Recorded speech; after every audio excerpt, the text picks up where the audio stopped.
الحمدللہ رب العالمین والصلاة والسلام علی سید المرسلین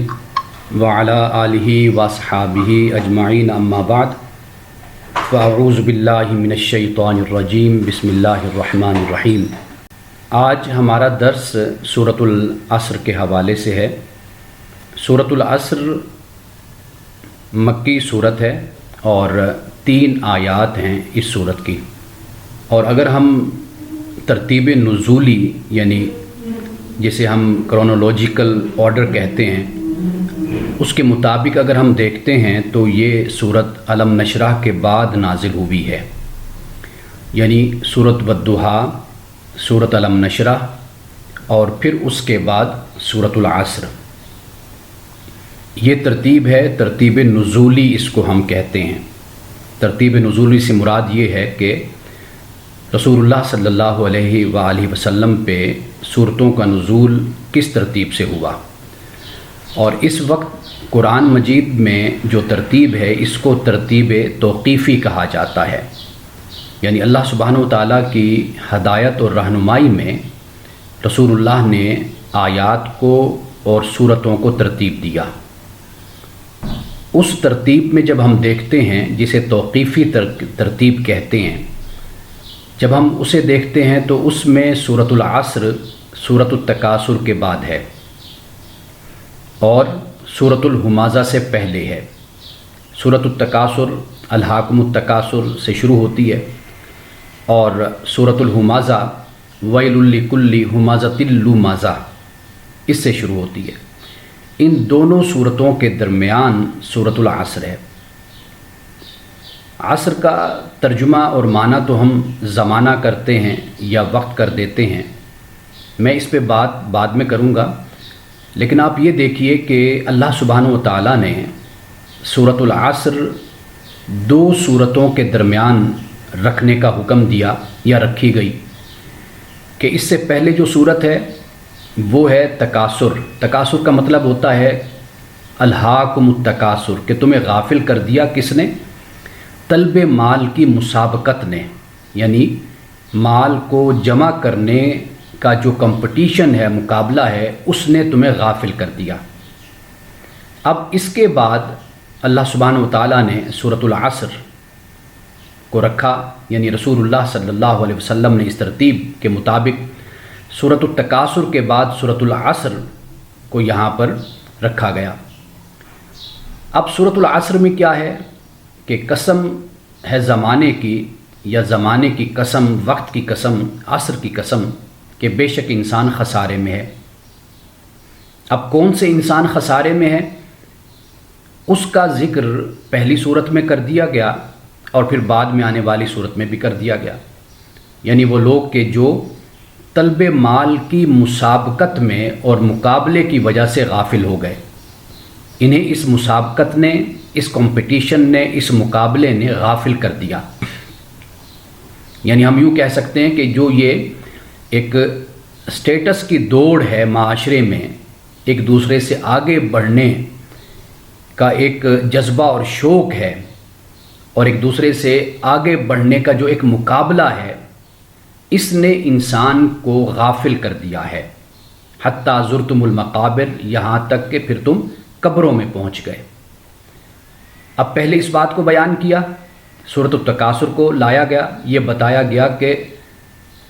خسران میں، خسارے میں، نقصان میں کون سے لوگ ہیں، پہلے یہ بیان کر دیا۔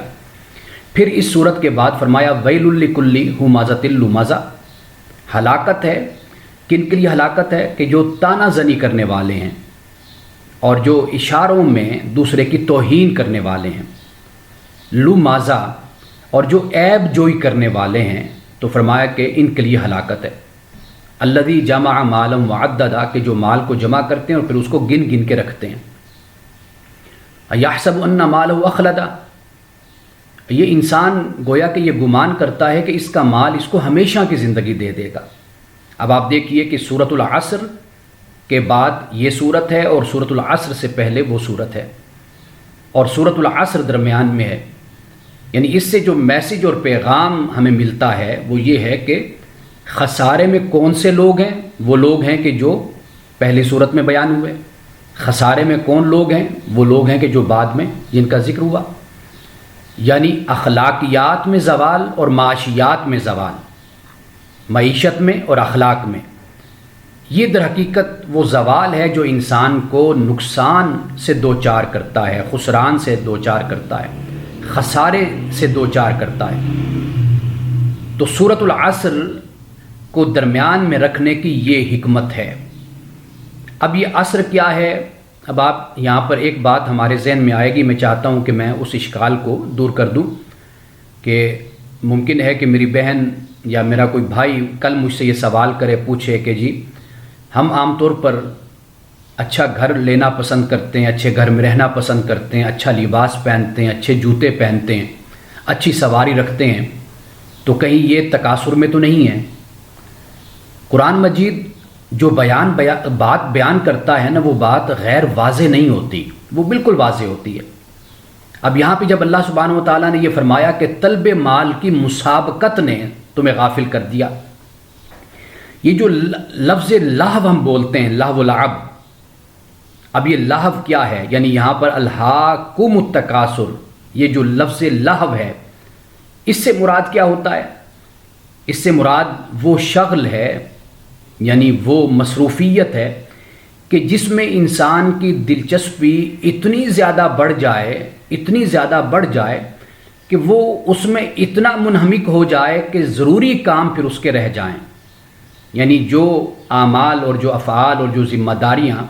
اللہ کی طرف سے، معاشرے کی طرف سے، ریاست کی طرف سے اور خاندان کی طرف سے انسان پر عائد ہوتی ہیں، وہ بالکل ذمہ داریاں انسان سے ہٹ جائیں، یعنی انسان ان ذمہ داریوں کو بالکل ہی بھول جائے اور ایک خاص قسم کا شغل، مصروفیت اس میں مصروف ہو جائے، یعنی اس کا انہماک اور اس کی مصروفیت اور اس کا اس کام میں ایسا ڈوب جانا ہو کہ پھر اسے کسی اور چیز کی ہوش ہی نہ رہے، اسے کہتے ہیں لہو۔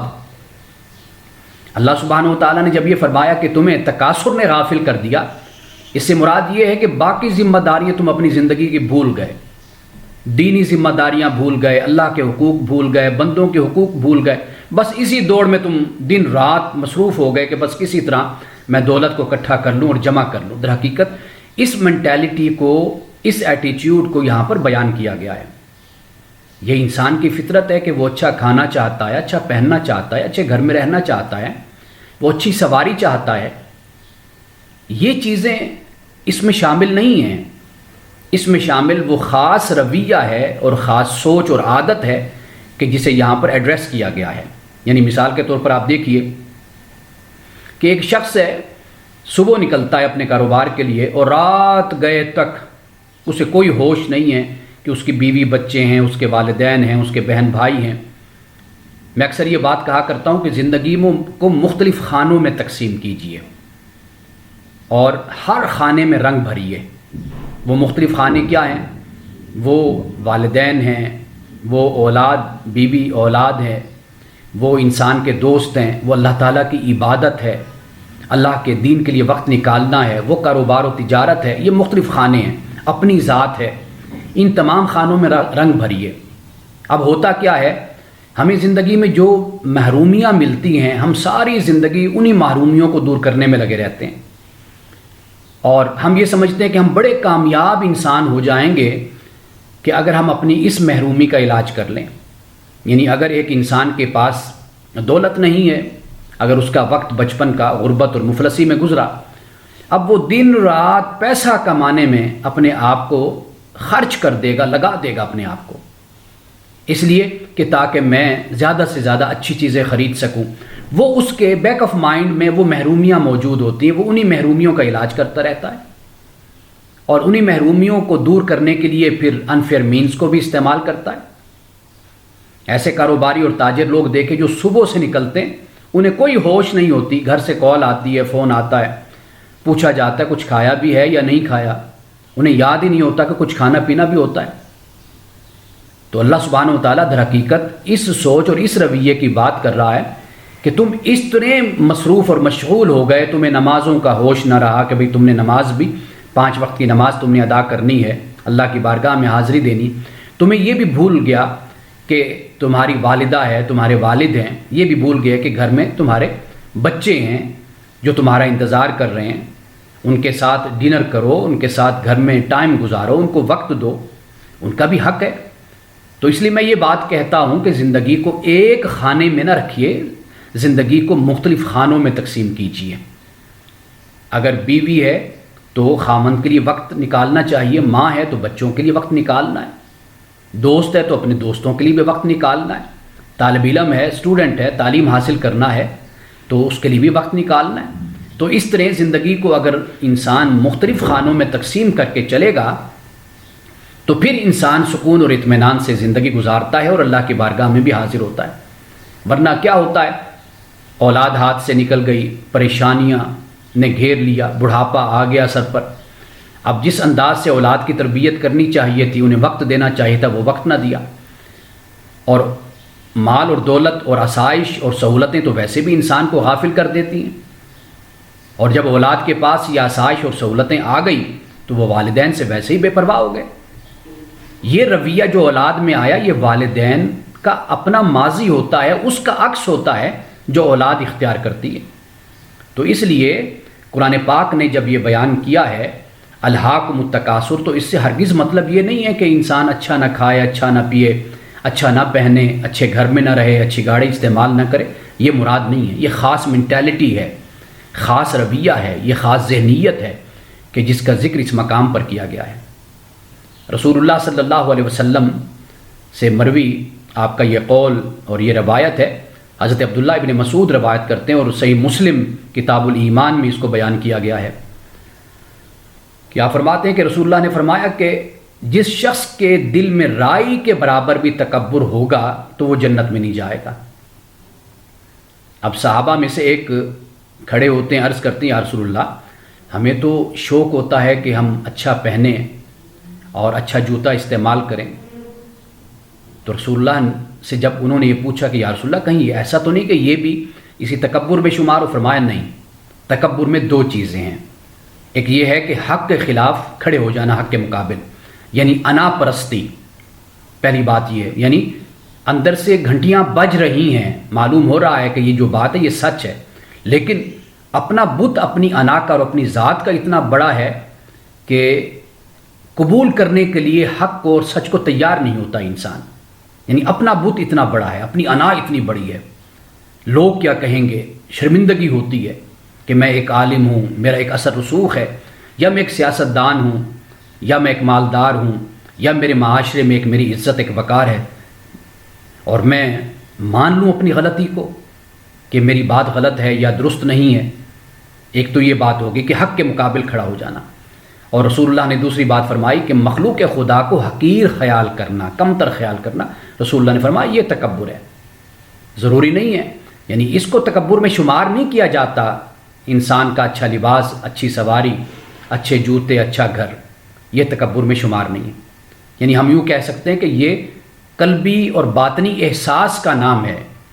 ظاہر سے انسان اچھے لباس میں ہو، لیکن اس کا دل اگر رب کی بارگاہ میں جھکا ہوا ہے، عجز و انکساری کا مالک ہے، تو پھر یہ تکبر نہیں ہے۔ اگر ایک شخص باہر سے بے شک اس نے کوئی قیمتی لباس نہیں پہنا ہوا، لیکن اس کے دل میں اگر تکبر ہے، اللہ کی بات کے مقابلے میں کھڑا ہو جاتا ہے، حق بات کے خلاف سٹینڈ لے لیتا ہے، یا دوسری بات یہ کہ وہ اپنے دوسرے بھائیوں کو حقیر سمجھتا ہے، نعوذ باللہ من ذالک، کہ جیسے ایک شخص ہے ظاہری طور پر تو لباس اور اس کی وضع قطع سے نہیں لگتا کہ وہ کوئی مالدار ہے، لیکن علم اگر رکھتا ہے مثال کے طور پر، اور اس علم کی بنیاد پر وہ حق بات کو تسلیم کرنے کے لیے تیار نہیں ہوتا، دلائل دیتا ہے، ایسے ایسے دلائل انبار لگا دیتا ہے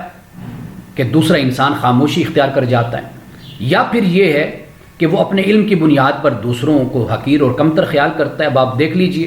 کہ اس کے پاس ظاہری طور پر تو کچھ بھی نظر نہیں آ رہا، لیکن علم کا تکبر اس کے اندر پیدا ہو گیا۔ تو اس لیے اس بات کو سمجھنا چاہیے، قرآن مجید اپنی بات میں بالکل واضح ہوتا ہے۔ مسئلہ یہ ہوتا ہے کہ ہم اپنی پریشانی میں اس طرح گم ہوتے ہیں کہ ہم اللہ کی بات پر صحیح طریقے سے توجہ نہیں کر پاتے، کان نہیں دھرتے، ادھر سے بات آدھی سنی اور ادھر سے اپنا سوال اور اشکال ہمارے ذہن میں چلنا شروع ہو گیا۔ وہ جو سوال اور اشکال چلتا ہے وہ پھر ہمیں گھیر لیتا ہے، حالانکہ اللہ سبحانہ و تعالیٰ کی بات تو بالکل واضح ہوتی ہے، نہ کوئی اشکال، نہ کوئی اعتراض، نہ کوئی سوال اس میں ہوا۔ الہاکم التکاثر، تمہیں کس نے غافل کر دیا؟ تکاثر نے غافل کر دیا۔ اب اس میں کوئی اشکال، کوئی اعتراض اور کوئی سوال ہے ہی نہیں، کوئی مشکل ہی نہیں ہے اس میں، سادہ سی بات ہے یہ جو قرآن نے بیان کر دی۔ اس سوال کا جواب دینا ضروری تھا، کیونکہ اکثر طور پر یہ بات پوچھی جاتی ہے اور لوگ اس بارے میں سوال بھی کرتے ہیں اور پریشان بھی ہوتے ہیں، اور یہ پریشان ہونا بھی میں سمجھتا ہوں کہ یہ بھی ایمان کی علامت ہوتی ہے کہ اگر انسان کوئی ایسی بات سنتا ہے تو اس کو اگر تھوڑی سی یا زیادہ پریشانی لاحق ہوتی ہے کہ خدا نخواستہ ایسا تو نہیں ہے کہ بھئی میں ان میں شمار ہو رہا ہوں، تو یہ بھی ایمان کی علامت ہوتی ہے۔ پھر انسان کوشش کرتا ہے کہ میرا شمار ایسے لوگوں میں نہ ہو، لیکن اس سے پہلے حقیقت کا جاننا بڑا ضروری ہوتا ہے کہ اللہ سبحانہ و تعالیٰ کا کلام آپ سے کس طرح مخاطب ہے، کس پہلو سے مخاطب ہے، اور اللہ کا کلام آپ سے کیا کہہ رہا ہے۔ اب اس کے بعد ہم بات کرتے ہیں والعصر کی، کہ اللہ سبحانہ و تعالیٰ نے عصر کی قسم کھائی۔ عصر کیا ہے؟ ایک بات تو یہ یاد رکھیے کہ اللہ سبحانہ و تعالیٰ زمانے کی، آیات کی اور اس کائنات میں جو اس نے پیدا کیا ان کی اگر قسم کھاتا ہے، بے شک وہ حقیر سے حقیر چیز ہی کیوں نہیں، قسم کھانے کا مقصد کیا ہوتا ہے؟ وہ استدلال اور استشہاد ہوتا ہے،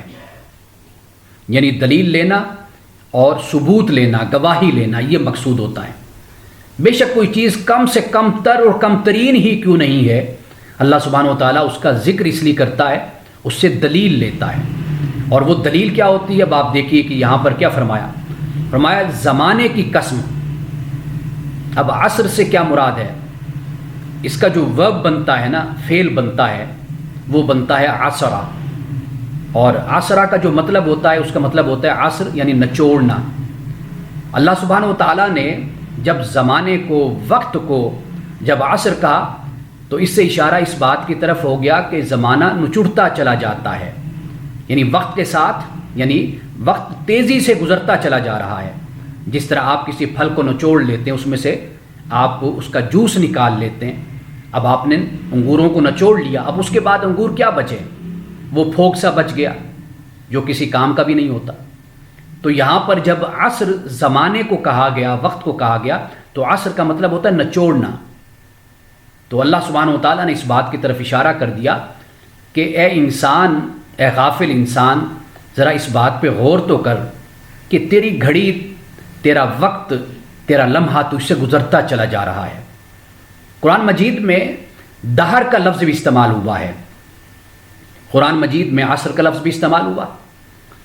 حل اتی علی الانسان حین من الدہر، کہ یقیناً انسان پر ایک زمانہ وہ بھی گزرا، لم یکن شیئا مذکورا، کہ جب یہ کوئی قابل ذکر شے ہی نہیں تھا، ایک زمانہ وہ بھی گزرا۔ دہر یعنی دہر یہ مجموعی طور پر زمانے کو کہا جاتا ہے، اور عصر جب بولا جاتا ہے تو اس سے مراد زمانے کی تیزی ہے، تیزی سے گزرنا ہے۔ یعنی اب ہم بیٹھے ہوئے ہیں، آپ اندازہ کیجئے کہ رمضان کا آغاز ہوا، پہلے دن ہم بیٹھے تھے، آج ایسے محسوس ہوتا ہے کہ ایسے رمضان گزر گیا۔ صرف رمضان کی بات نہیں، ہم اپنے بچپن کو، اپنے لڑکپن کو، اپنی نوجوانی کو اور جوانی کو یاد کر کے دیکھیں، ایسا لگتا ہے کہ جیسے کل ہی ہم چھوٹے سے تھے، اپنی ماں کی گود میں بیٹھتے تھے، اپنی ماں کے ہاتھ سے لقمے کھاتے تھے، ماں ہمیں ناشتہ کراتی تھی یا ہمارے لیے کھانا پکاتی تھی، ہمارا انتظار کرتی تھی۔ وہ لمحے، وہ وقت ایسے لگتا ہے کہ جیسے کل کی بات ہے۔ یہ عصر ہے، یعنی اتنی تیزی سے وقت گزرتا چلا جا رہا ہے کہ انسان کو احساس اور محسوس ہی نہیں ہوتا، اتنی تیزی سے گزر رہا ہے۔ یعنی اس وقت میں جس گھڑی میں بیٹھا ہوں، اس گھڑی نے دوبارہ نہیں آنا، اب یہ گھڑی بہت ہی تیزی کے ساتھ گزر گئی، پھر دوسری گھڑی، پھر تیسری۔ یہ لمحہ، یہ ساعت، یہ وقت، یہ زمانہ، یہ تیزی کے ساتھ گزرتا چلا جا رہا ہے۔ تو اللہ سبحانہ و تعالیٰ نے عصر کی قسم اٹھائی۔ یہاں پر بعض مفسرین نے کہا کہ یہاں عصر کی قسم جو ہے، اس سے مراد وہ صلاۃ الوسطیٰ ہے۔ صلاۃ الوسطیٰ سے مراد یعنی نماز عصر۔ اس کا ذکر میں کئی مرتبہ پہلے بھی کر چکا کہ یہاں پر عصر کی قسم یعنی نماز عصر کی قسم کھائی گئی۔ کیوں؟ اس لیے کہ نماز عصر دن کے زوال پر ہے، یعنی دن گزر رہا ہے، اب شام اور رات کا وقت آ رہا ہے، یہ دن کے زوال پر عصر کا وقت ہے۔ تو یہ اس بات کی طرف اشارہ کر دیا کہ انسان کی زندگی اور یہ زمانہ ایسے ہی ہے کہ انسان پر کسی وقت بھی شام کی گھڑی آ سکتی ہے، رات کی گھڑی آ سکتی ہے، اور اگر اچانک نہیں آ سکتی تو یہ تو حقیقت ہے نا کہ انسان اپنی زندگی کے سارے مرحلوں کو طے کرتا ہوا آخر موت سے ہم آغوش ہو جاتا ہے، موت کی گود میں چلا جاتا ہے، وہ وقت تو آتا ہے۔ یہ انسان کا انفرادی طور پر سفر ہے۔ اس لیے بعض مفسرین نے کہا کہ وہ جو والصلاۃ الوسطیٰ کہا، وہ جو نماز عصر ہے، وہ در حقیقت یہاں پر اس کی قسم کھائی گئی۔ اس سے مراد زمانہ نبوت بھی لیا گیا ہے، یعنی عصر، اس لیے کہ رسول اللہ صلی اللہ علیہ وآلہ وسلم کا زمانہ نبوت در حقیقت انسانی تاریخ کا نچوڑ ہے، خلاصہ ہے۔ اس لیے کہ حق بات کو فالو کرنے والے لوگ وہ اللہ کے ہاں عروج پاتے ہیں، ترقی پاتے ہیں، وہ کامیاب ہوتے ہیں، اور اللہ کی بات کو رد کرنے والے اور سچ بات پر ایمان نہ لانے والے اور اس کے مطابق زندگی نہ گزارنے والے ہمیشہ نقصان میں ہوتے ہیں۔ تو رسول اللہ صلی اللہ علیہ وسلم کے زمانے کی اللہ نے قسم کھائی، یعنی اس طرف اشارہ ہو گیا کہ اگر کسی نے انسانی تاریخ کا مطالعہ کرنا ہے، قوموں پر کس طرح عروج و زوال آتا ہے، قومیں کس طرح تباہ و برباد ہوتی ہیں، قومیں کس طرح ایک وقت ہوتا ہے کہ اپنے عروج پر، پیک پر ہوتی ہیں، پھر کس طرح وہ زمین پر آ گرتی ہیں، پستی کا شکار ہو جاتی ہیں، پھر کس طرح اللہ سبحانہ وتعالی حق کو سربلندی عطا کرتا ہے۔ یہ معزول ہونا، یہ عروج، یہ ترقی، یہ تنزل، یہ زمانہ نبوت سے، رسول اللہ کے زمانہ رسالت سے دیکھا جا سکتا ہے۔ کہاں ابو جہل، ابو لہب، کہاں بڑے بڑے رؤسائے قریش مکہ کے، کہ جن کا تصور اور جن کا وہم اور خیال ہی نہیں تھا کہ وہ اس طرح ادبار اور زوال کا شکار ہو جائیں گے، ڈوب جائیں گے، اور پھر کس طرح اسلام کی سربلندی، اس کا ذکر ہم نے کل کیا۔ تو گویا کہ زمانہ نبوت در حقیقت انسانی تاریخ کا، زمانہ انسانی کا نچوڑ ہے، جس کی اللہ سبحانہ وتعالیٰ نے قسم کھائی ہے، اور اس عصر کا تعلق فرد سے بھی ہے اور انسانیت سے بھی ہے، دونوں سے ہے۔ فرد اپنے اندر دیکھے کس طرح ایک وقت ہوتا ہے کہ جب اس کی جوانی اپنے عروج پر ہوتی ہے، شباب اپنے کمال پر ہوتا ہے، پھر کیسے ہوتا ہے کہ انسان آہستہ آہستہ ڈھلتا چلا جاتا ہے۔ چند سال ہی ہوتے ہیں انسان کے پاس عروج کے اور طاقت کے اور قوت کے، پھر اس کے بعد انسان کس طرح پستی کی طرف، یعنی زوال کی طرف پھر انسان جانا شروع ہو جاتا ہے۔ قرآن پاک ان تمام مراحل کو بیان کرتا ہے، اور اس کے لیے بہت اچھا جو ابھی میرے ذہن میں خیال آیا، مقدمہ ابن خلدون کو پڑھا جا سکتا ہے۔ علامہ ابن خلدون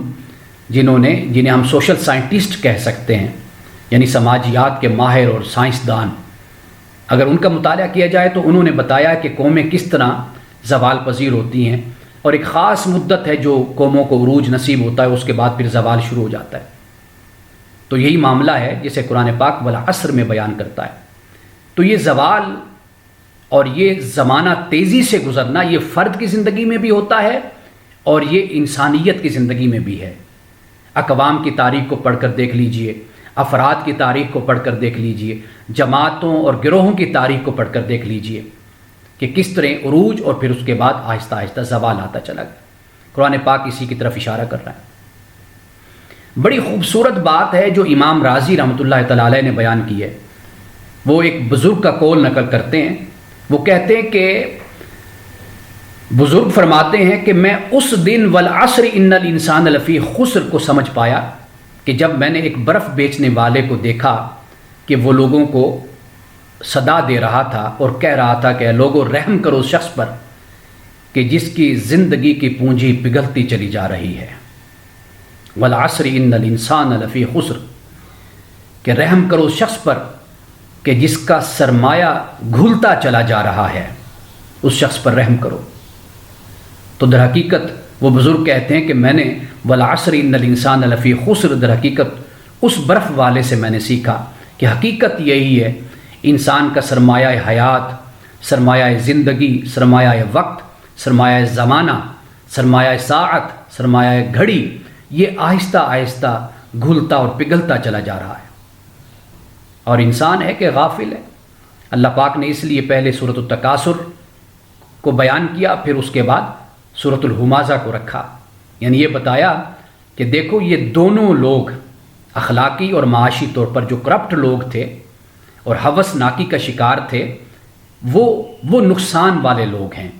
اگر تم نے فائدے میں رہنا ہے، کامیاب ہونا ہے اور فوز و فلاح تم چاہتے ہو، کامیابی اور کامرانی چاہتے ہو، تو آؤ میں تمہیں ایک نسخہ بتاتا ہوں، اس نسخے کو تم اختیار کر لو۔ یہ ہدایت ہے، یہ رہنمائی ہے تمہارے لیے، اس کو اپنے پلے باندھ لو۔ حضرت امام شافعی رحمۃ اللہ تعالی علیہ آپ فرمایا کرتے تھے کہ اگر مسلمان اس پر غور کریں، سورۃ العصر پہ، اس پہ تدبر و تفکر کریں، غور و فکر کریں، اس کو اپنے پلے باندھ لیں، تو امام شافعی فرماتے تھے کہ یہی صورت مسلمانوں کی ہدایت، رہنمائی اور ان کی زندگی کے لیے کافی ہے، سورۃ العصر۔ اور صحابہ کے بارے میں آتا ہے کہ جب وہ ایک دوسرے سے ملا کرتے تھے، ملنے کے بعد یعنی جب جدا ہونا ہوتا تھا، ایک دوسرے کو سی آف کرنا ہوتا تھا، اس سے پہلے اسی سورت کی تلاوت کیا کرتے تھے۔ اللہ اکبر، آپ سوچئے ذرا کہ سورۃ العصر جاتے ہوئے تلاوت کرتے تھے، یعنی ایک دوسرے کو یہ سبق دے کر جاتے تھے کہ دیکھو اس سورت میں جو سبق ہے نا، جو تعلیم ہے، جو لیسن ہے، اس کو بھولنا نہیں ہے، یہ ذہن نشین کر لو، اپنے ذہن میں بٹھا لو کہ زمانہ جا رہا ہے اور انسان خسارے میں ہے۔ لیکن کون لوگ خسارے میں نہیں ہیں، اس کا ذکر پھر قرآن پاک نے آگے 4 باتوں کے ساتھ بیان کیا ہے۔ اب اس سے آگے چند الفاظ میں چاہتا ہوں کہ اس کی وضاحت کر دوں۔ ایک تو میں نے آپ کو بتا دیا کہ عصر کسے کہتے ہیں اور دہر کس کو کہتے ہیں۔ قرآن پاک میں دہر کا لفظ بھی استعمال ہوا، مجموعی طور پر زمانے کے لیے ہم دہر کا لفظ استعمال کرتے ہیں، اور عصر جو یہ مرور زمانہ، تیزی کے ساتھ جو وقت گزرتا جا رہا ہے، سرعت کے ساتھ، اس کے لیے عصر کا لفظ استعمال کرتے ہیں، کیونکہ نچوڑنے کا، نچڑ جانے کا معنی اسی کے اندر موجود ہے۔ اب اس کے بعد انسان، اللہ تعالیٰ نے کہا ان الانسان لفی خسر، بے شک انسان خسارے میں۔ اب یہ جو انسان ہے، الانسان، یہ اس میں جنس ہے، یعنی اس سے مراد یہ، اس میں ایک فرد بھی شامل ہے انسانوں کا، اور اس میں جماعت اور گروہ اور بڑے سے بڑی قوم بھی اس کے اندر شامل ہے، سب کے سب اس میں آ جاتے ہیں۔ یہ بتا دیا کہ یہ دیکھ لو کہ اگر یہ خوبیاں اور یہ اوصاف اگر نہیں پائے جاتے تو پھر انسان بے شک کوئی بھی ہو جائے، وہ کسی بھی قوم کا اور کسی بھی جماعت اور گروہ کا ہوگا تو وہ خسارے میں ہوگا۔ وہ کیا ہے؟ اب یہ خسر کیا ہے؟ ہر طرح کی ناکامی، نقصان، دنیاوی، دینی، ہر لحاظ سے اس کے لیے خسر کا لفظ استعمال ہوتا ہے عربی زبان میں۔ قرآن مجید میں اس کی وضاحت اس طرح کی گئی ہے، یہ سورۃ الزمر ہے، اس میں اللہ سبحانہ و تعالیٰ نے فرمایا قل اللہ اعبد مخلص اللہ دینی، کہ نبی صلی اللہ علیہ وسلم آپ فرما دیجئے کہ میں تو اللہ کی عبادت اس کی فرما برداری کے لیے خالص ہو کر کرتا ہوں، صرف اللہ کی میں عبادت کرتا ہوں۔ اور اس سے آگے فرمایا کہ فاعبدوا ما شئتم من دونی، اس کے سوا تم جس کی چاہتے ہو تم عبادت کرو۔ یہ کفار سے کہا قل ان الخاسرین الذین خسروا انفسهم واہلیہم یوم القیامہ، اور فرمایا نبی آپ کہہ دیجئے کہ بے شک نقصان اٹھانے والے کون لوگ ہیں؟ وہ لوگ ہیں کہ جنہوں نے اپنا بھی نقصان کیا اور اپنے گھر والوں کا بھی نقصان کیا قیامت کے دن، یعنی در حقیقت یہ ہیں نقصان والے لوگ۔ الا ذالک هو الخسران المبین، خبردار بے شک یہی حقیقت میں نقصان اٹھانے والے یہ لوگ ہیں جنہوں نے اپنا نقصان کیا۔ ممکن ہے کہ دنیا میں بڑے دنیا والوں کی نظر میں کامیاب اور کامران ہو، فمن زحزح عن النار وادخل الجنۃ فقد فاز، یہ قرآن نے کہا سورۃ آل عمران میں کہ کامیاب وہ شخص ہے کہ جسے آگ سے دور کر دیا گیا، جنت میں داخل کر دیا گیا، فقد فاز، فرمایا وہ کامیاب اور کامران ہو گیا۔ تو یہاں پر کیا فرمایا؟ فرمایا کہ اے نبی کہہ دیجئے کہ نقصان حقیقت میں اٹھانے والے تو وہ لوگ ہیں کہ جنہوں نے قیامت کے دن اپنا بھی نقصان کیا ہوگا اور اپنے گھر والوں کا بھی، اہل کا بھی نقصان کیا ہوگا۔ اب اس اہل میں سب مراد ہو جاتے ہیں، یعنی خاص طور پر سب سے پہلے تو براہ راست انسان کے اپنے گھر والے ہوتے ہیں، کہ انسان خود بھی گمراہ ہوتا ہے اور پھر ان کو بھی گمراہ کرتا ہے۔ وانذر عشیرتک الاقربین، رسول اللہ سے فرمایا کہ سب سے پہلے تو جو آپ کے قریبی ہیں نا رشتہ دار خاندان کے لوگ، ان کو ڈرائیے، ان کو دین کی طرف بلائیے، ان کو دین کی دعوت دیجیے۔ رسول اللہ نے یہ بھی فرمایا، ایک حدیث میں ہے اور ثقہ اور مستند حدیث ہے، فرمایا کہ وہ شخص بے وقوف ہے، نادان ہے کہ جو دوسروں کی خاطر اپنی آخرت کو تباہ کر لیتا ہے، دوسروں کی دنیا کی خاطر، یعنی دوسروں کی دنیا بناتا ہے اور اپنی آخرت کو تباہ کر لیتا ہے۔ قیامت کے دن کیا ہوگا؟ یہی اولاد کہ جس کے لیے انسان جائز و ناجائز، فیئر انفیئر مینز ہر چیز کو بھول جاتا ہے، قیامت کے دن کیا معاملہ ہوگا؟ یہی اولاد منہ پھیر کر کھڑی ہوگی۔ بلکہ دنیا میں یہ صورتحال ہوتی ہے کہ ایک طرف جنازہ پڑا ہوا ہے تو دوسری طرف اولاد بالکل علیحدہ ہو کر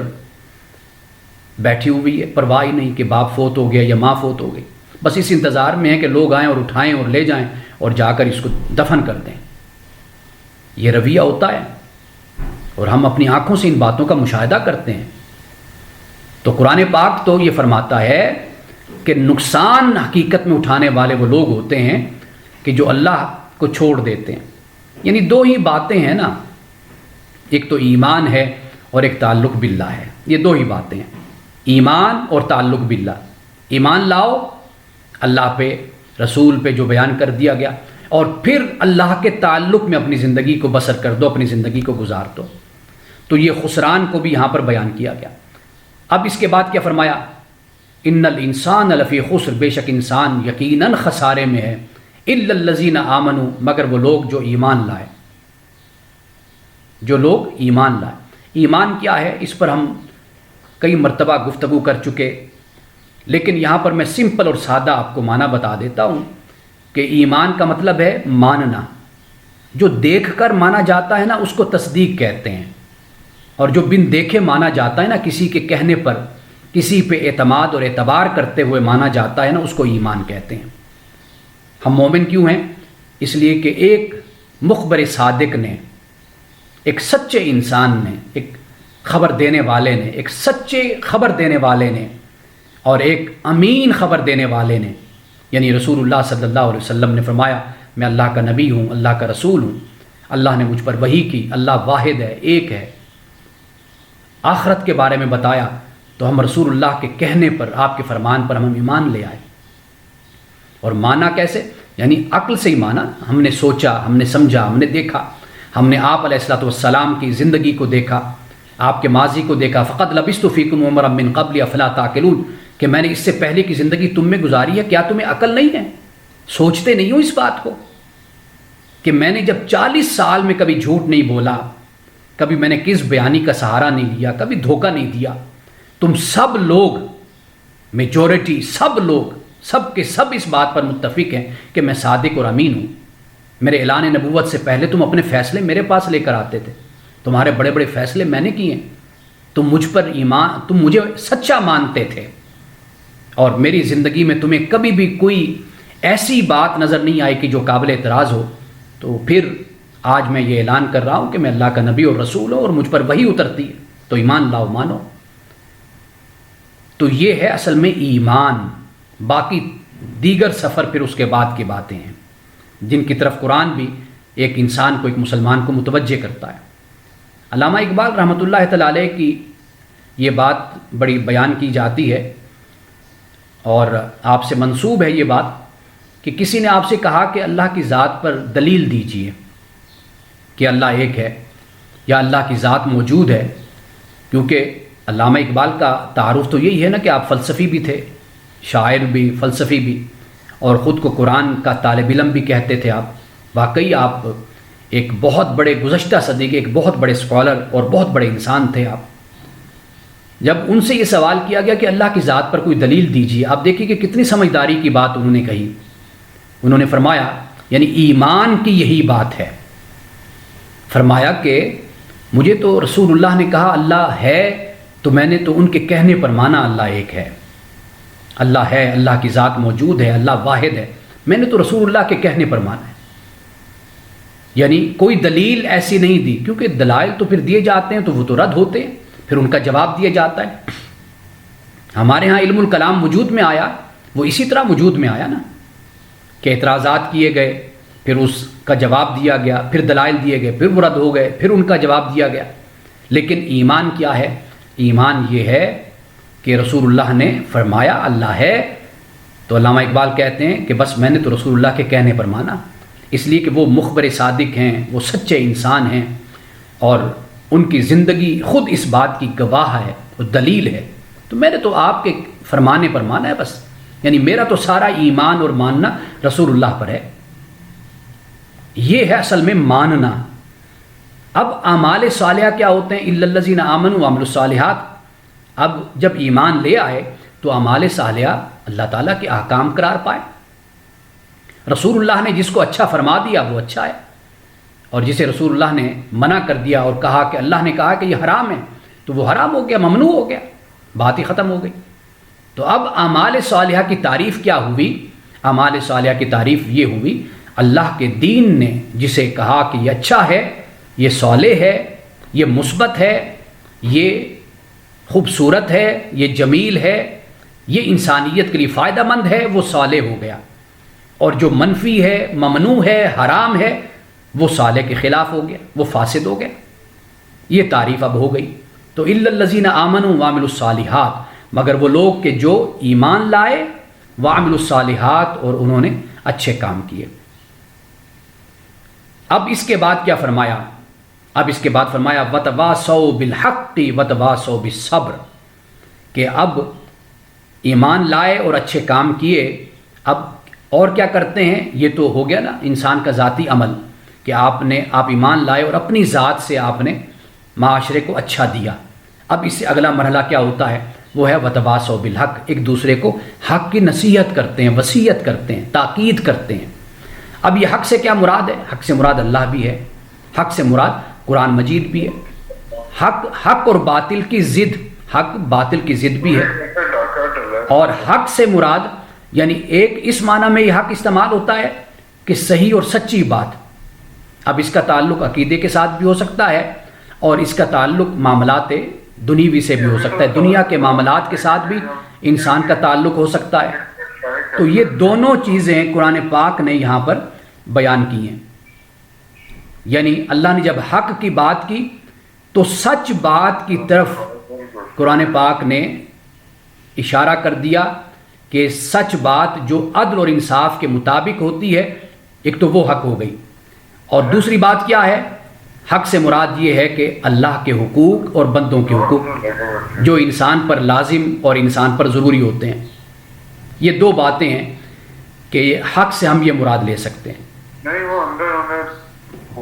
یہ طاہر صاحب، یہ آپ اپنا مائک بند کر دیں پلیز، مہربانی فرمائیں۔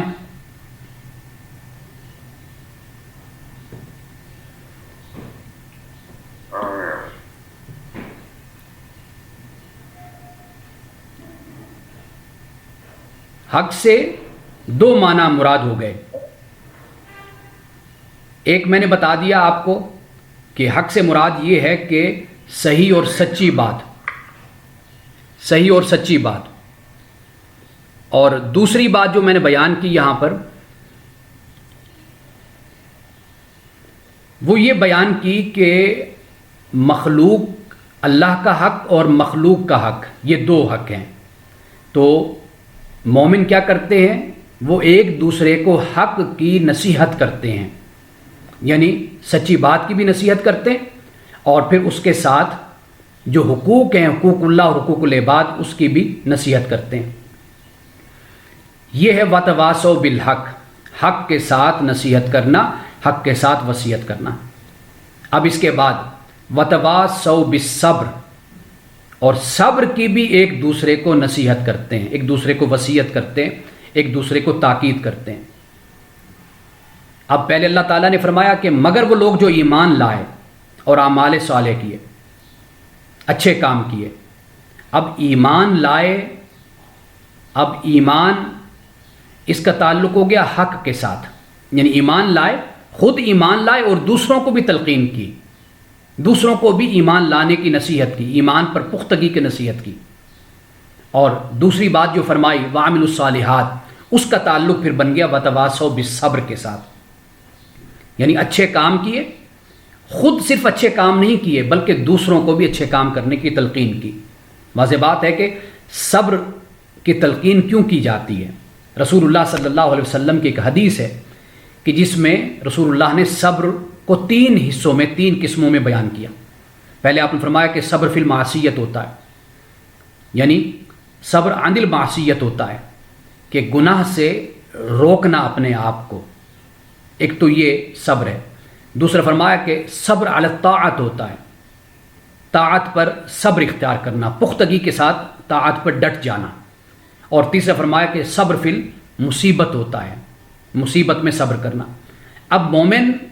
اعمال صالحہ کرنے والے ایک دوسرے کو صبر کی تلقین کرتے ہیں، یعنی صبر کی تلقین کیا ہے؟ ایک دوسرے کو کہتے ہیں کہ گناہوں سے تم بچ رہے ہو تو اس پر اب ڈٹے رہنا، ہمیشہ اپنے آپ کو گناہوں سے بچانا، اور ایک دوسرے کو تاکید کرتے ہیں کہ تم اللہ اور اس کے رسول کی اطاعت کر رہے ہو تو اس پر قائم رہنا، جڑے رہنا، یہ کبھی بھی نہ چھوڑنا۔ اور تیسری بات کس بات کی نصیحت کرتے ہیں؟ وہ نصیحت یہ ہے کہ مصیبت اگر کوئی اس راہ میں آ جائے، کوئی تکلیف اس راہ میں آ جائے تو پھر اس کو برداشت کرنا، اس پر صبر کا مظاہرہ کرنا، پیشنس کا مظاہرہ کرنا۔ اب یہاں پہ دیکھیے کہ 4 اوصاف، 4 خوبیاں اور 4 باتیں اللہ سبحانہ و تعالیٰ نے بیان کی۔ فرمایا کہ جو لوگ ان 4 خوبیوں کو، ان 4 اوصاف کو، ان 4 علامتوں کو اپنے اندر پیدا کر لیں گے، یہ لوگ خسارے میں نہیں ہوں گے۔ پہلا ایمان ہو گیا، دوسرا اعمال صالحہ ہو گیا، اور تیسرا تواصی بالحق ہو گیا، اور چوتھا تواصی بالصبر۔ یہ 4 باتیں ہیں، یہ 4 اوصاف ہیں جس کو قرآن پاک بیان کر رہا ہے۔ یہ وہ لوگ ہیں کہ جو کامیاب ہیں، جو کامران ہیں، دنیا میں بھی کامیاب و کامران ہیں اور آخرت میں بھی کامیاب اور کامران ہیں۔ اب ان 4 اوصاف پر اگر ہم ذرا توجہ کریں، ہم دیکھیں تو آپ اندازہ کیجئے کہ فرد سے لے کر اجتماع تک، انفرادیت سے لے کر اجتماعیت تک، یعنی اس میں سب کچھ شامل کر دیا گیا۔ یعنی ایسا نہیں ہو سکتا کہ مسلم معاشرے میں، اب مسلم معاشرہ جیسا ہم تشکیل دے چکے، اب اسے تو اس طرح ہونا چاہیے مسلم معاشرے کو جیسے قرآن بیان کر رہا ہے۔ وہ کیا ہے؟ وہ یہ ہے کہ مسلمان کبھی بھی دوسرے مسلمان سے غافل نہیں ہوتا، بے پرواہ نہیں ہوتا، بے حس نہیں ہوتا، لا تعلق نہیں ہوتا، بلکہ جی زوم ڈسکنیکٹ ہو گیا ہے، وہ میسج آیا کہ دوبارہ پلیز کنیکٹ کر دیں۔ جی ایک منٹ۔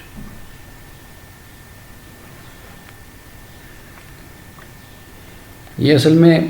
بعض لوگ بس اللہ تعالیٰ ان کو ہدایت عطا فرمائے، دعائی کر سکتے ہیں ان لوگوں کے لیے کہ یہ پورے ماحول کو ڈسٹرب کر دیتے ہیں، حالانکہ روزانہ شامل ہوتے ہیں تو ان کو معلوم ہونا چاہیے کہ اپنا مائک بند کر دیں، اور سمجھانے کے اور کہنے کے باوجود بھی یہ عمل نہیں ہوتا۔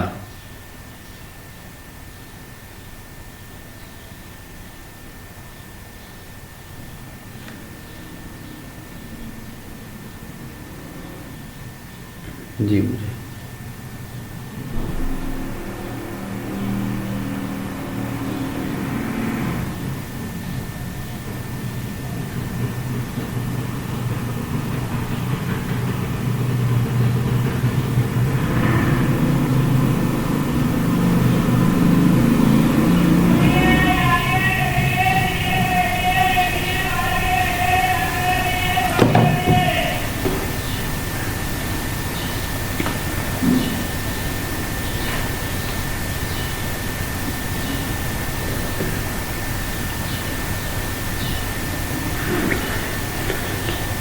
جی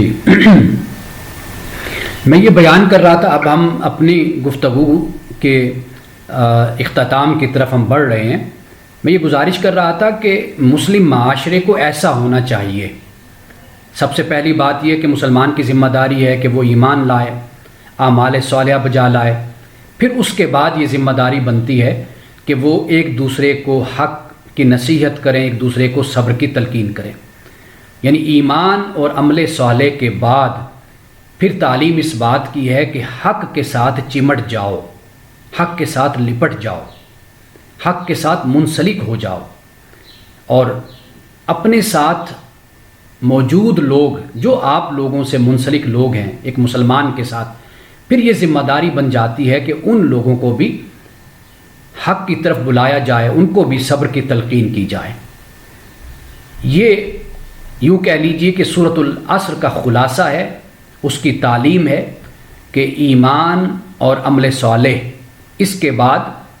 پھر حق اور صبر کے ساتھ انسان کا جڑ جانا ہے، منسلک ہو جانا ہے، اور پھر اس کے بعد جو اس کے رابطے میں، تعلق میں اور اس کے دائرے میں جو لوگ آتے ہیں، اس کی ذمہ داریوں میں آتے ہیں، پھر ان لوگوں کی اصلاح، ان کو تلقین، ان کو تاکید، ان کو پھر حق کی طرف بلانا، پھر انہیں صبر کی تلقین کرنا، یہ پھر ذمہ داری بن جاتی ہے ایک مسلمان کی۔ اور پھر یہی در حقیقت کامیابی کی راہ ہے، اور یہی فلاح ہے، اور یہی فوز و فلاح ہے، جسے قرآن پاک نے کئی اور مقامات پر بیان کیا ہے۔ آج جو ہم نے گفتگو کی یہ سورۃ العصر سے متعلق تھی، بحمد اللہ تعالی۔ سورۃ العصر پہ تفصیل کے ساتھ میں نے روشنی ڈالی ہے، اور ہر حوالے سے میں نے اس کا جائزہ لیا، اور اتفاق کی بات سمجھیے کہ جب میں نے اس سورت کا مطالعہ کرنا شروع کیا تو یہ بات مجھ پر واضح ہوئی کہ یہ سورت علم نشرح کے بعد اتری ہے، یعنی اس کا زمانہ تقریباً وہی زمانہ بن جاتا ہے۔ تو اس طرح کل ہم نے سورت والضحیٰ پہ اور سورت علم نشرح پہ بات کی تھی، تو آج اسی زمانے کے لحاظ سے، یعنی ترتیب نزولی کے لحاظ سے سورت العصر پہ بھی آج ہماری گفتگو ہو گئی۔ تو کل انشاءاللہ تعالی ہمارا آخری دن ہوگا رمضان المبارک کا، اور اس میں ہم بات اس حوالے سے کریں گے کہ رمضان تو ہم نے الحمدللہ عبادت میں یا تلاوت میں یا قرآن پاک میں تدبر اور تفکر کرنے میں ہم نے گزارا، خدمت خلق میں بسر کیا۔ تو اب جو رمضان کے بعد باقی جو 11 مہینے ہیں، ان کے لیے رمضان ہمیں کیا پلان دیتا ہے، اللہ سبحانہ و تعالی ہماری کیا رہنمائی فرماتا ہے کہ ہم رمضان کے بعد کی زندگی کس طرح گزاریں، اور رمضان ہماری اس حوالے سے کیا رہنمائی کرتا ہے، اور یہ بھی ہمیں دیکھنا ہے کہ ہم رمضان کے بعد کس طرح اپنے آپ کو دین کے ساتھ، علم کے ساتھ اور اللہ کے ساتھ اپنے آپ کو ہم جوڑ سکتے ہیں، کیا ہمیں کرنا چاہیے۔ یہ ہمارا کل کا موضوع ہوگا، مختصر اگرچہ ہوگا، لیکن اس کے بعد انشاءاللہ پھر ہم دعا بھی کریں گے، اختتامی دعا ہوگی۔ اللہ سبحانہ و تعالی ہمارا یہ مل بیٹھنا اور اپنی بارگاہ میں جو ہم نے قرآن پاک کو سمجھنے کی کوشش کی ہے، اسے اپنی بارگاہ میں قبول کرے، اور ہمارے دلوں کو اپنے قرآن کے لیے کھول دے، ہمارے سینوں کو، اور ہمیں اپنی ہدایت کی اور اپنی رہنمائی کی اور اپنے کلام کی ہمیں روشنی عطا فرمائے۔ ہمارا مقصود یہی ہے، اور یہی ہمارا مقصود ہونا چاہیے، فقط رمضان میں نہیں بلکہ مرتے دم تک ساری زندگی میں یہی مقصود ہونا چاہیے کہ اللہ تعالیٰ ہمیں ہدایت اور رہنمائی سے ہمیں ہمیشہ منور فرمائے۔ بارک اللہ لنا ولکم فی القرآن العظیم ونفعنا وإیاکم بالآیات والذکر الحکیم، صدق اللہ العظیم۔ میرے پاس 2-4 سوال ہیں، لیکن کل جو سوال میں نے ایڈریس کیے تھے ان پہ مزید میں 1-2 باتیں پیش کر دیتا ہوں۔ ایک تو یہ ہے کہ حج کے حوالے سے پوچھا گیا تھا، حج کے حوالے سے کل میں نے شاید صرف اتنی بات کہی تھی کہ اگر ایک انسان کے پاس وسائل ہوتے ہیں اور وہ وسائل ہونے کی بنیاد پر اس پر لازم ہے کہ وہ حج کرے، حج اب اس پر فرض ہو گیا۔ اب سوال یہ پیدا ہوتا ہے کہ وسائل کتنے ہیں، تو واضح بات ہے کہ سمپل اور سادہ بات وہ یہ ہے کہ ایک انسان جب گھر سے جاتا ہے تو پیچھے بھی اس کی ذمہ داریاں ہوتی ہیں، بچوں کی ذمہ داریاں یا دیگر اور ذمہ داریاں کہ جو اللہ سبحانہ و تعالیٰ کی طرف سے اس پر لازم کی گئی ہیں، تو اس کے پاس اتنا سرمایہ ہونا چاہیے کہ ایسا نہ ہو کہ وہ اپنا سب کچھ حج پر لٹا دے اور گھر والے فاقے میں رہیں، اسرت میں اور تنگی میں رہیں۔ تو مراد اس سے اصل میں یہ ہے کہ ایک شخص صاحب استطاعت ہوتا ہے، صاحب استطاعت سے مراد یہ ہے کہ اس نے گھر سے چلنا ہے، گھر کی پچھلی ذمہ داریاں ہیں جو اس کے بعد ہیں، وہ ذمہ داریاں بھی بہتر طریقے سے ادا ہوتی رہیں۔ سفر کا معاملہ ہے، آخر اس نے وہاں پر رہنا ہے کہ اس کو زاد راہ بھی چاہیے، کچھ سرمایہ بھی چاہیے۔ تو ایسا شخص کہ آپ یوں کہہ سکتے ہیں کہ جو زکوٰۃ دیتا ہے، ہم یہ کہہ سکتے ہیں کہ جو صاحب نصاب ہے، جو صاحب وسعت ہے، تو اس پر حج فرض ہوتا ہے کہ وہ ضرور حج کرے۔ یعنی وسائل سے مراد یہی لیا جاتا ہے کہ جو سہولت والا ہے، جس کے بعد حج کرنے پر جانے سے اس کی ذمہ داریاں متاثر نہیں ہوتی۔ ایسا نہیں ہے کہ گھر میں اگر مثلا 10 لاکھ پڑا ہوا ہے تو بس وہی اٹھا کر لے جائے، اور بعد میں کچھ بھی گھر میں موجود بھی نہیں ہے اور 10 لاکھ حج پر لگا کر آ جائے یا لگ جائے، تو اب پیچھے والے جو ہیں وہ جو اس کی ذمہ داریوں میں آتے ہیں وہ بیچارے بھوکے رہیں اور پریشان رہیں، تو یہ اس طرح کا حج نہیں ہوتا۔ تو ایک سہولت کے ساتھ جو شخص رہتا ہے، زندگی گزارتا ہے اور اس کی ذمہ داریاں سہولت کے ساتھ ادا ہوتی ہیں، تو پھر وہ حج کر سکتا ہے۔ حج بدل بھی ہوتا ہے، لوگ ایسا بھی کرتے ہیں کہ اپنے ماں باپ کی طرف سے حج کرا دیتے ہیں۔ حدیث پاک کے مطابق ہمیں یہ بھی معلوم ہوتا ہے کہ اگر رسول اللہ نے فرمایا کہ صحابی نے سوال کیا تو رسول اللہ نے فرمایا اگر تیرے والد پر قرض ہو اور آپ کے والد پہ قرض ہو، دنیا سے چلے جائیں، تو کیا وہ قرض آپ ادا کریں تو ادا ہو نہیں جائے گا؟ یا ویسے ہی کسی کا قرض کسی پر ہو تو کیا اگر کوئی اور اس کو ادا کر دے تو ادا ہو جاتا ہے؟ تو اسی طرح رسول اللہ نے فرمایا کہ اگر کوئی اپنے والد کی طرف سے کسی کو حج کراتا ہے یا خود کرتا ہے تو وہ پھر اس کا ثواب اس کے والد کو ملتا ہے۔ تو اس کو حج بدل اس کو کہا جاتا ہے۔ تو ایک تو یہ مسئلہ تھا جس کی میں نے وضاحت کر دی۔ دوسرا مسئلہ جو پوچھا گیا تھا وہ بچوں کی تعلیم اور تربیت کے حوالے سے شاید تھا کہ اب معاملہ یہ ہے کہ بچوں کے ذمہ دار اور مکلف ہم اس وقت تک ہوتے ہیں کہ جب تک بچے ہماری سرپرستی میں اور اللہ کے حکم کے مطابق اور شریعت کے مطابق وہ ہماری ذمہ داری ہوتے ہیں۔ اس وقت تک تو ہم پر یہ عائد ہوتا ہے، یہ فرض کہ ہم ان کی اچھی تربیت کریں، اور وہ وقت ہوتا ہے بلوغت سے پہلے کا وقت، جب بچے بالغ ہو گئے، سمجھدار ہو گئے، سمجھنے والے ہو گئے۔ دنیاوی حوالے سے اگرچہ ہماری ذمہ داریاں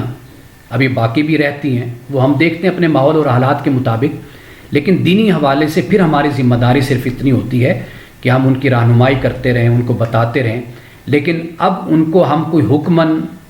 کوئی کام کہہ نہیں سکتے، کسی بات کی تلقین یا سختی ہم نہیں کر سکتے۔ جیسے رسول اللہ نے فرمایا کہ اگر اولاد چھوٹی ہے، 8 سال 10 سال 12 سال کی عمر کی ہے، تو انسان سختی بھی کر لیتا ہے، جس طرح ہم دنیاوی معاملات میں بھی سختی کرتے ہیں، تعلیم کے حوالے سے سختی کرتے ہیں، اور بچے ٹیوشن پڑھتے ہیں، بچے اسکول جاتے ہیں، کالج جاتے ہیں یا گھر میں رہتے ہیں، تو ہم اس معاملات میں بھی ان معاملات میں بچوں پر سختی کرتے رہتے ہیں۔ تو دینی معاملات میں بھی ایک خاص عمر تک بندہ سختی سے یا تاکیداً اولاد کو کہتا ہے، لیکن جب اولاد بڑی ہو جاتی ہے تو پھر ہم اس کے ذمہ دار اور اس کے مکلف نہیں رہتے، اب وہ خود جواب دیں۔ ہاں، اتنی ذمہ داری ہماری بنتی ہے کہ ہم نصیحت کرتے رہیں، جیسے آج ہم نے پڑھا وَتَوَاصَوْا بِالْحَقِّ وَتَوَاصَوْا بِالصَّبْرِ، تو پھر یہ اس لحاظ سے ہماری ایک اخلاقی ذمہ داری بن جاتی ہے کہ ہم اپنے بچوں کو تلقین کریں، تاکید کریں، ان کو سمجھاتے رہیں بلوغت کے بعد۔ اس لیے یہ تو ذہن سے ہی والدین اس پریشانی کو نکال دیں کہ اولاد بڑی ہو گئی تو پھر ہم کیا کر سکتے ہیں ان کے لیے، اب ہم صرف اور صرف ان کو تاکید اور ان کو ہم بتا سکتے ہیں، یہ بس ہماری ذمہ داری بنتی ہے۔ تو جو وقت تھا سمجھانے کا وہ ان کا بچپن کا لڑکپن کا وقت ہوتا ہے۔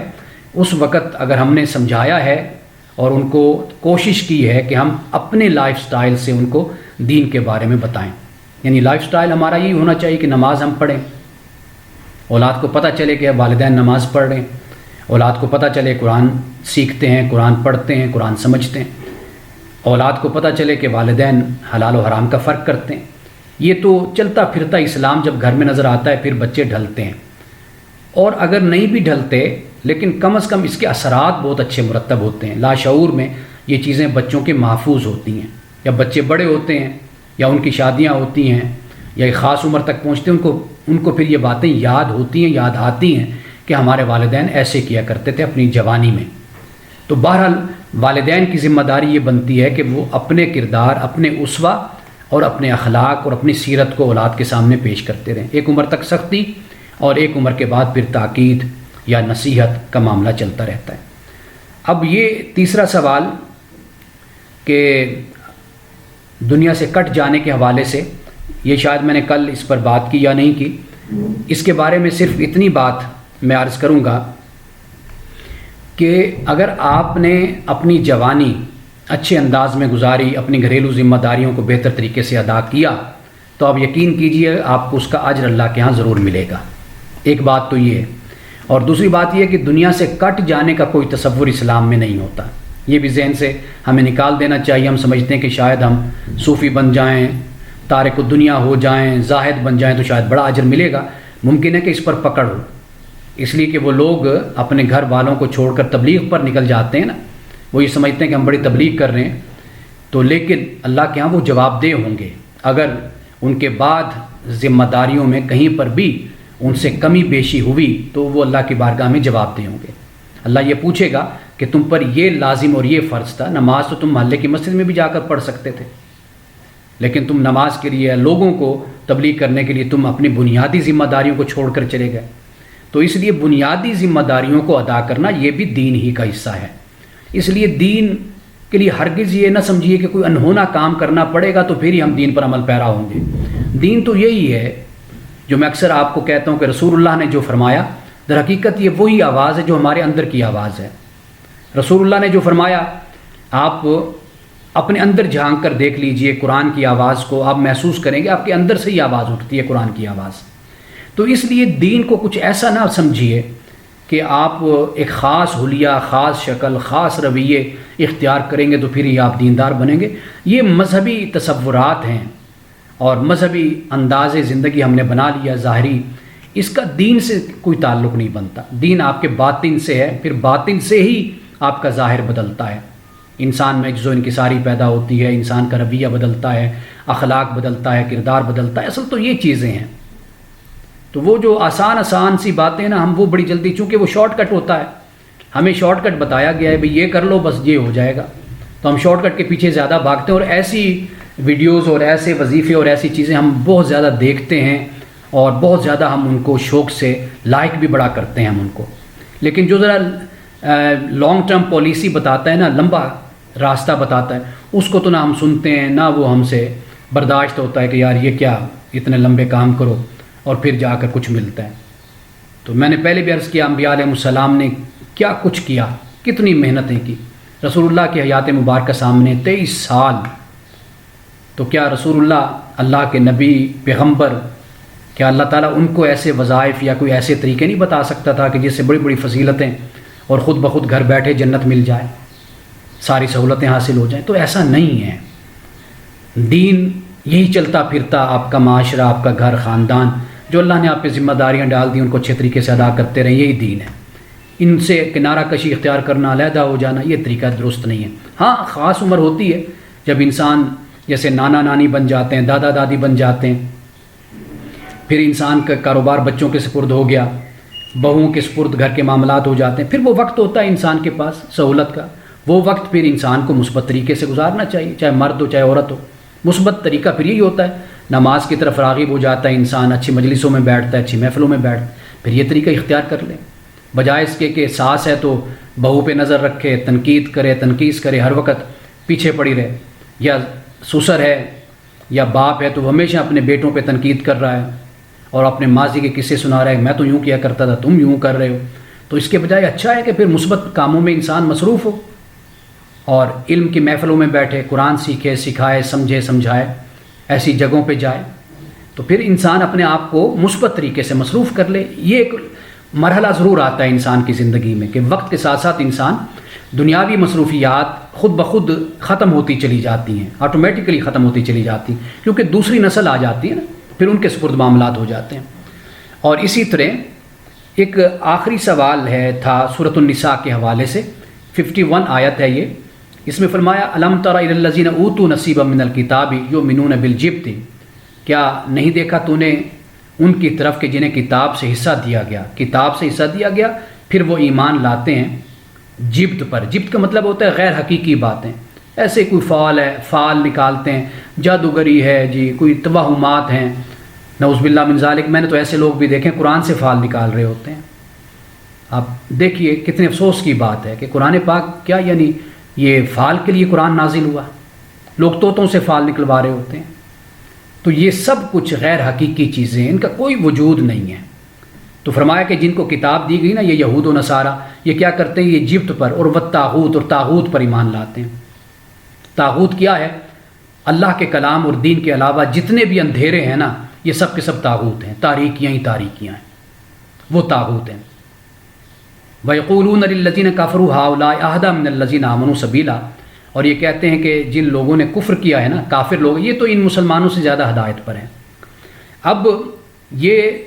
جو سوال کیا گیا، مجھے اس سوال کی سمجھ نہیں آئی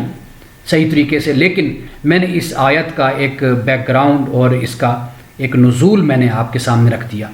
اور شاید یہ یعنی پوچھا یہ گیا، جی آپ اگر وضاحت کر دیں سوال کی تو بہتر ہو جائے گا۔ جی سوال یہ تھا کہ جیسے وہ کہہ رہے ہیں کہ وہ طاغوت کی بھی عبادت کر رہے ہیں، اللہ کو نہیں مان رہے، اور جو بھی ان کے طریقہ کار ہے زندگی کا، مگر یہ کہتے ہیں کہ وہ بہتر ہے۔ تو آج جب ہم مثالیں دیتے ہیں کہ ویسٹ جو ہے وہ بھلے بائی سیکشولز ہیں، بھلے ہومو سیکشولز ہیں، بھلے وہ اللہ کو نہ ماننے والے ہیں، ایتھیسٹ ہیں، کامنسٹ ہیں، ہم کہتے ہیں کہ وہ دیکھو مسلمانوں سے بہتر ہیں تو ان سے سبق سیکھو۔ مطلب ہم مسلمان ہو کے بہت خراب ہیں تو ہمیں ان کو فالو کرنا چاہیے جو ویسٹ پہ کھڑے ہیں۔ اور پھر یہ سوال ہوتا ہے صاحب کہ کیا وہ جنت میں نہیں جائیں گے جب ان کے ٹریٹس اتنے اچھے ہیں؟ تو صرف اللہ ان کو اسی بات میں جہنم میں ڈالے گا کہ وہ ایک خدا کی عبادت نہیں کرتے، باقی تو ان کی اخلاقیات قائم ہیں، تو ان کو فالو کرنا چاہیے۔ ریچولز میں کیا رکھا ہے، یہ سوال ہے۔ دیکھیے ریچول، پہلی بات تو یہ ہے کہ اللہ سبحانہ و تعالیٰ نے کہیں پر بھی کسی قوم کو اس طریقے سے بیان نہیں کیا کہ اگر ان میں کوئی خوبی ہو تو اس خوبی کو بھی صرف نظر کر دیا جائے اور اس کا بیان نہ ہو۔ قرآن مجید میں یہود و نصارہ جو رات کو اٹھ کر رونے والے، عبادت کرنے والے، بلکہ میں نے سورۃ آل عمران کا ایک حوالہ دے کر اس بات کو بیان بھی کیا تھا کہ اللہ سبحانہ و تعالیٰ عدل اور انصاف کے ساتھ بات کو بیان کرتا ہے۔ اگر یہود و نصارہ میں کوئی عبادت کرنے والے ہیں، نرم دل کے مالک ہیں اور روتے ہیں اللہ کی یاد میں، تو اللہ تعالیٰ نے قرآن میں ان کا بھی ذکر کیا۔ جو امین ہیں اور جو جھوٹ بولنے والے خائن ہیں، دونوں کا اللہ نے ذکر کیا ہے۔ امین کا اللہ نے تعریف کی ہے، اور جو خیانت کرنے والے ہیں ان کی اللہ تعالیٰ نے تردید اور مذمت اللہ تعالیٰ نے کی ہے۔ تو اصل بات تو قرآن پاک جو ایک معیار قائم کرتا ہے وہ ہے خوبی کا معیار۔ اس لیے ہمارے محدثین نے اپنی احادیث میں، یعنی کتابوں میں، مجموعہ احادیث میں یہ باب بھی باندھے ہیں کہ مشرکین کے پاس بھی اگر علم ہے تو تم ان سے وہ علم حاصل کرو، تم وہ سیکھو۔ تو اس لیے پہلی بات تو یہ ہے کہ یہ نہیں دیکھنا چاہیے کہ کون کہہ رہا ہے، یہ دیکھنا چاہیے کہ کیا کہہ رہا ہے، ہمیں تو اس بات پر عمل کرنا چاہیے اور اس کو حاصل ہمیں کرنا چاہیے۔ اور دوسری بات یہ کہ یہاں پر جو ذکر کیا گیا وہ یہود و نصارہ کا ذکر ہے، اور رسول اللہ کے زمانے میں جو لوگ موجود تھے عقیدے میں، دین میں، مذہب میں، اور اللہ کے بارے میں، رسالت اور آخرت کے بارے میں جو ان کی گمراہیاں تھیں، قرآن پاک نے ان گمراہیوں کو بیان کیا ہے، اور ہمیں اس بات کی تلقین کی ہے کہ یہ گمراہیاں ہم اپنے اندر پیدا نہ کریں۔ اب آپ دیکھ لیجئے نا، ہمارے معاشرے میں ایسا ہوتا ہے کہ اگر کوئی شخص کہتا ہے کہ بھئی یہ جبت ہے، طاغوت ہے، یہ وہم ہے، یہ توہم ہے، یہ جادو ہے، یہ فلاں، اس کو چھوڑو، یہ اس کو نہ مانو، اس کا کوئی کچھ نہیں ہوتا، اسے کہتے ہیں یہ دیکھو جی یہ وہابی ہو گیا ہے۔ ہمارے ہاں یہ اکثر طور پر یہ جملہ بولا جاتا ہے جی یہ وہابی ہو گیا۔ تو مطلب یہ کہ ہم بھی ابھی بدقسمتی سے اسی جہالت میں ہم پھنس کر رہ گئے ہیں، جبکہ اللہ سبحانہ و تعالیٰ ان چیزوں کو اگر تنقید کا نشانہ بناتا ہے یا مذمت کرتا ہے، یہ بتاتا ہے کہ یہ وہ خرابیاں جہالت کی تھیں کہ جو قوم یہود میں پائی گئی تھی اور مسلمانوں کو تلقین کی گئی، اور قوم یہود بھی اسی طرح ہی کہتے تھے کہ یہ مسلمانوں سے زیادہ تو وہ کافر ہدایت پر ہیں، اس لیے کہ مسلمان ہمیں ان چیزوں سے منع کرتے ہیں، اور اللہ منع کرتا ہے، قرآن منع کرتا ہے ان چیزوں سے، تو لہٰذا مسلمانوں سے تو اچھے وہ لوگ ہیں۔ تو اس لیے دوسری بات جو ہے،